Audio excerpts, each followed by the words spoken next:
Assalamualaikum warahmatullahi wabarakatuh. Salam sejahtera untuk kita semua. Halo mahasiswa Universitas Terbuka Program Sarjana PGSD yang saya banggakan. Bertemu lagi dengan saya Nasar SPD selaku tutor mata kuliah, materi dan pembelajaran PKN ISD.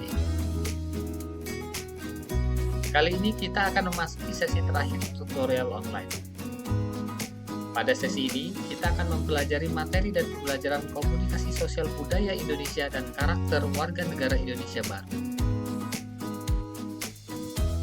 Capaian pembelajaran khusus pada materi sesi ke-8 adalah mahasiswa diharapkan mampu menjelaskan karakter warga negara Indonesia yang ditandai dengan keragaman sosial budaya, serta mampu membelajarkan materi komunikasi antar sosial budaya.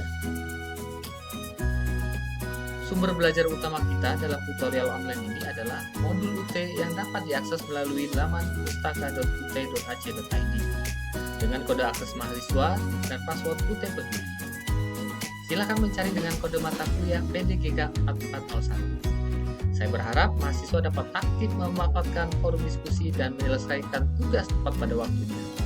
Serta jangan lupa mengisi absensi kehadiran. Jika ada pertanyaan dapat disampaikan langsung kepada saya melalui email yang tertera atau melalui forum diskusi yang sudah disediakan. Sekian yang dapat saya sampaikan, tetap semangat dan sukses selalu untuk kita semua. Assalamualaikum warahmatullahi wabarakatuh.